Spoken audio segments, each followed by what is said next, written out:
I was 29 years old.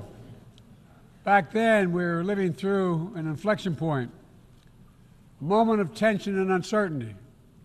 The world was divided by the Cold War. The Middle East was headed toward war.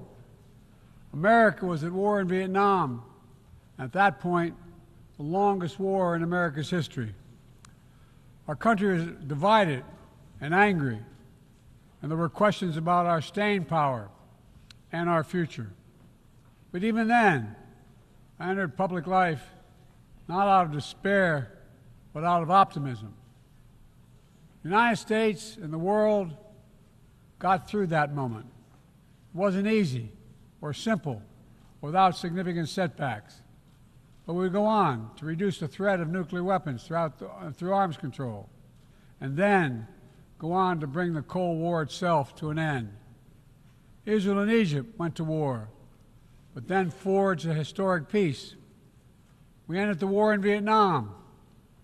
The last year in Hanoi, I met with the Vietnamese leadership. We elevated our partnership to the highest level.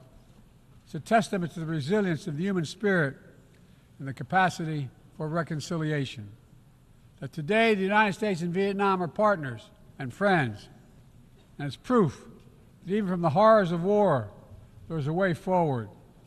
Things can get better. We should never forget that. I've seen that throughout my career. In the 1980s, I spoke out against apartheid in South Africa.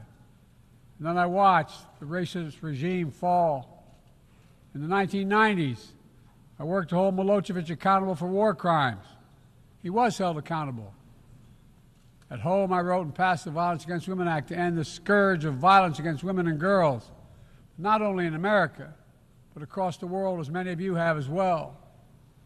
But we have so much more to do, especially against rape and sexual violence as weapons of war and terror. We were attacked on 9/11 by al-Qaeda and Osama bin Laden. We brought him justice. Then I came to the presidency at another moment of crisis and uncertainty. I believed America had to look forward. New challenges, new threats, new opportunities were in front of us. We needed to put ourselves in a position to see the threats, to deal with the challenges, and to seize the opportunities as well. We need to end the era of war that began on 9/11. As Vice President to President Obama, he asked me to work to wind down the military operations in Iraq, and we did, painful as it was. When I came to office as president, Afghanistan had replaced Vietnam as America's longest war. I was determined to end it, and I did. It was a hard decision, but the right decision. 4 American presidents had faced that decision, but I was determined not to leave it to the 5th. It was a decision accompanied by tragedy. 13 brave Americans lost their lives, along with hundreds of Afghans in a suicide bomb. I think those lost lives, I think of them every day. I think of all the 2,461 U.S. military deaths over a long 20 years of that war. 20,744 American servicemen wounded in action. I think of their service, their sacrifice, and their heroism. I know other countries lost their own men and women fighting alongside us. We honor their sacrifices as well. To face the future, I was also determined to rebuild my country's alliances and partnerships to a level not previously seen. We did just that, from traditional treaty alliances to new partnerships like the Quad with the United States, Japan, Australia, and India. I know many look at the world today and see difficulties and react with despair, but I do not. I won't. As leaders, we don't have the luxury. I recognize the challenges from Ukraine to Gaza to Sudan and beyond. War, hunger, terrorism, brutality, record displacement of people, a climate crisis, democracy at risk, strains within our societies, the promise of artificial intelligence and its significant risk. The list goes on. But maybe because all I've seen and all we have done together over the decades, I have hope. I know there is a way forward. In 1919, the Irish poet William Butler Yeats described a world, and I quote, "where things fall apart, the center cannot hold, mere anarchy is loosed upon the world," end of quote. Some may say those words describe the world not just in 1919, but in 2024. But I see a critical distinction. In our time, the center has held. Leaders and people from every region and across the political spectrum have stood together, turned the page. We turned the page on the worst pandemic in a century. We made sure COVID no longer controls our lives. We defended the UN Charter and ensured the survival of Ukraine as a free nation. My country made the largest investment in climate, clean energy, ever anywhere in history. There will always be forces that pull our countries apart and the world apart. Aggression, extremism, chaos, and cynicism. A desire to retreat from the world and go it alone. Our task, our test, is to make sure that the forces holding us together are stronger than those that are pulling us apart. That the principles of partnership that we came here each year to uphold can withstand the challenges. That the center holds once again. My fellow leaders, I truly believe we're at another inflection point in world history, where the choices we make today will determine our future for decades to come. Will we stand behind the principles that unite us? Will we stand firm against aggression? Will we end the conflicts that are raging today? Will we take on global challenges like climate change, hunger, and disease? Will we plan now for the opportunities and risk of a revolutionary new technologies? I want to talk today about each of these decisions and the actions, in my view, we must take. To start, each of us in this body has made a commitment to the principles of the UN Charter to stand up against aggression. When Russia invaded Ukraine, we could have stood by and merely protested. But Vice President Harris and I understood that that was an assault on everything this institution was supposed to stand for. And so, in my direction, America stepped into the breach, providing massive security and economic and humanitarian assistance. Our NATO allies and partners in 50-plus nations stood up as well. But most importantly, the Ukrainian people stood up. I asked the people of this chamber to stand up for them. The good news is Putin's war has failed and at his core aim. He set out to destroy Ukraine, but Ukraine is still free. He set out to weaken NATO, but NATO is bigger, stronger, and more united than ever before, with 2 new members, Finland and Sweden. But we cannot let up. The world now has another choice to make. Will we sustain our support to help Ukraine win this war and preserve its freedom, or walk away and let aggression be renewed and a nation be destroyed? I know my answer. We cannot grow weary. We cannot look away. And we will not let up on our support for Ukraine, not until Ukraine wins a just and durable peace in the UN Charter.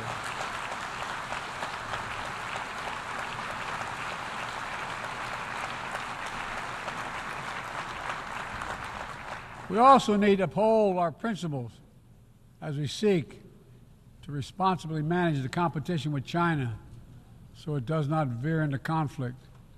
We stand ready to cooperate on urgent challenges for the good of our people and the people everywhere. We recently resumed cooperation with China to stop the flow of deadly synthetic narcotics. I appreciate the collaboration. It matters for the people of my country and many others around the world. On matters of conviction, the United States is unabashed, pushing back against unfair economic competition, against military coercion of other nations in the South China Sea, and maintaining peace and stability across the Taiwan Straits, and protecting our most advanced technologies so they cannot be used against us or any of our partners. At the same time, we're going to continue to strengthen our network of alliances and partnerships across the Indo-Pacific. These partnerships are not against any nation. They're building blocks for a free, open, secure, and peaceful Indo-Pacific. We're also working to bring greater measure of peace and stability to the Middle East. The world must not flinch from the horrors of October 7th. Any country would have the right and responsibility to ensure that such an attack can never happen again. Thousands of armed Hamas terrorists invaded a sovereign state, slaughtering and massacring more than 1,200 people, including 46 Americans, in their homes and at a music festival. Despicable acts of sexual violence, 250 innocents taken hostage. I've met with the families of those hostages. I've grieved with them. They're going through hell. Innocent civilians in Gaza are also going through hell. Thousands and thousands killed, including aid workers. Too many families dislocated, crowding into tents, facing a dire humanitarian situation. They did not ask for this war that Hamas started.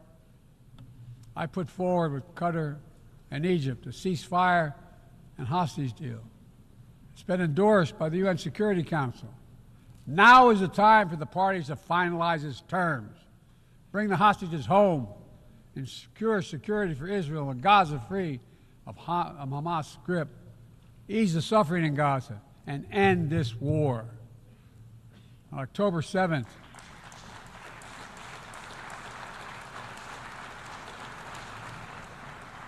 since October 7th, we've also been determined to prevent a wider war that engulfs the entire region. Hezbollah, unprovoked, joined the October 7th attack, launching rockets into Israel. Almost a year later, too many on each side of the Israeli-Lebanon border remain displaced. A full-scale war is not in anyone's interest. Even if the situation has escalated, a diplomatic solution is still possible. In fact, it remains the only path to lasting security to allow the residents from both countries to return to their homes and the border safely. And that's what we're working tirelessly to achieve. As we look ahead, we must also address the rise of violence against innocent Palestinians on the West Bank and set the conditions for a better future, including a two-state solution where Israel enjoys security and peace and full recognition and normalized relations with all its neighbors, where Palestinians live in security, dignity, and self-determination in a state of their own.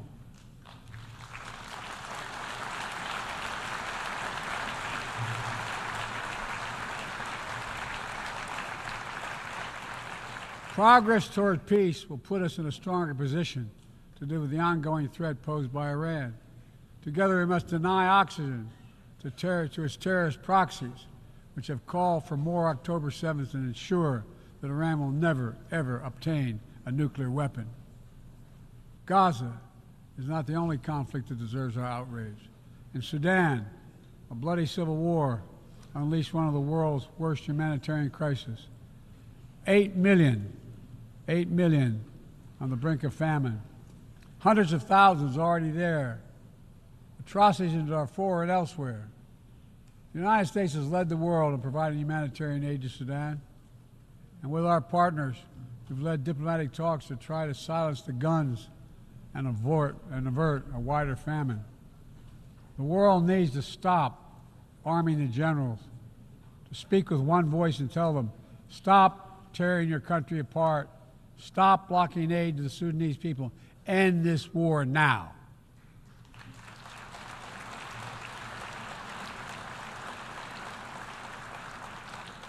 But people need more than the absence of war. They need a chance to live in dignity. They need to be protected from the ravages of climate change, hunger, and disease. Our administration has invested over $150 billion to make progress and other sustainable development goals. It includes $20 billion for food security, over $50 billion for global health, We've mobilized billions more in private sector investment. We've taken the most ambitious climate action in history. We've moved to rejoin the Paris Agreement on day one. And today, my country is finally on track to cut emissions in half by 2030. On track to honor my pledge to quadruple climate financing to developing nations with $11 billion thus far this year. We've rejoined the World Health Organization, donating nearly 700 million doses of COVID vaccine to 117 countries. We must now move quickly to face Mpox outbreak in Africa. We're prepared to commit $500 million to help African countries prevent and respond to Mpox and to donate 1 million doses of Mpox vaccine now.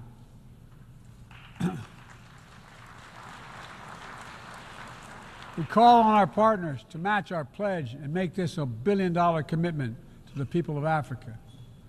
Beyond the core necessities of food and health, the United States, the G7, and our partners have embarked on an ambitious initiative to mobilize and deliver significant finance to the developing world. We're working to help countries build out their infrastructure, to clean energy transition, to the digital transformation, to lay new economic foundations for a prosperous future. It's called the Partnership for Global Infrastructure and Investment. We've already started to see the fruits of this emerge in Southern Africa and Southeast Asia and in the Americas. We have to keep it going. I want to get things done together. In order to do that, we must build a stronger, more effective, and more inclusive United Nations. The UN needs to adapt and bring new voices and new perspectives. That's why we support reforming and expanding the membership of the UN Security Council.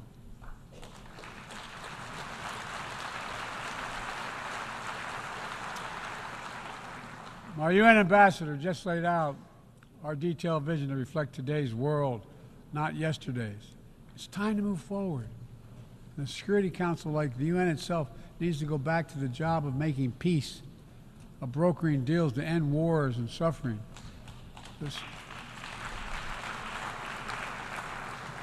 And to stop the spread of the most dangerous weapons, of stabilizing troubled regions in East Africa, from East Africa to Haiti, to Kenya-led mission that's working alongside the Haitian people to turn the tide.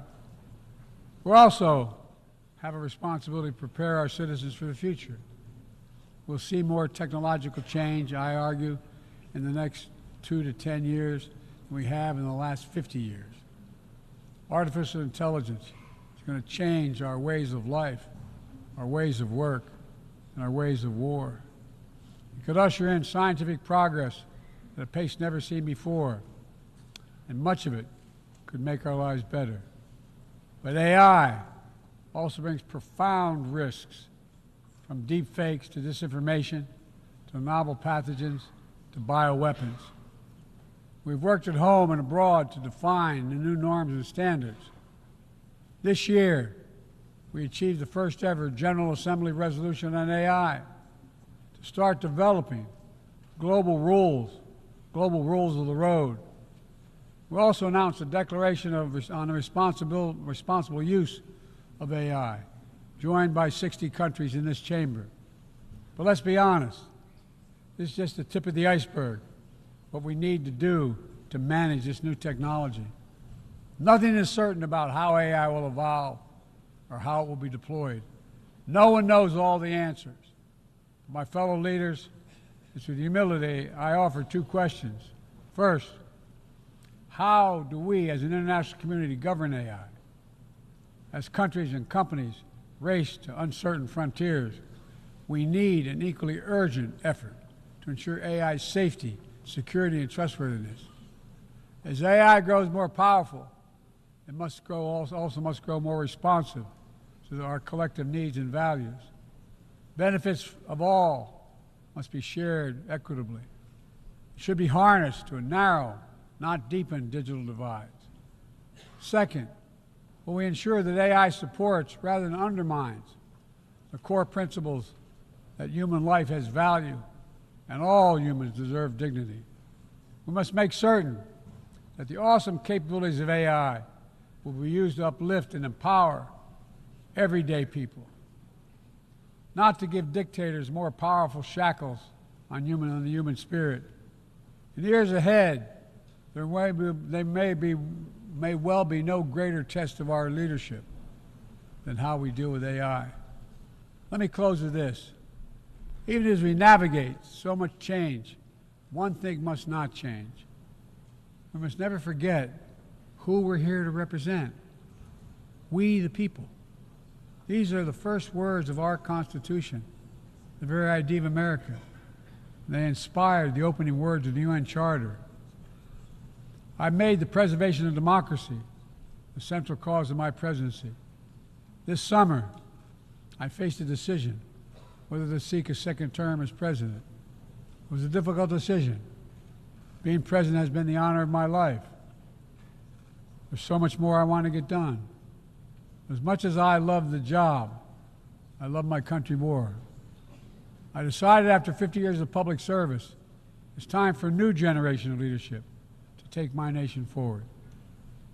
My fellow leaders, let us never forget, some things are more important than staying in power. It's your people.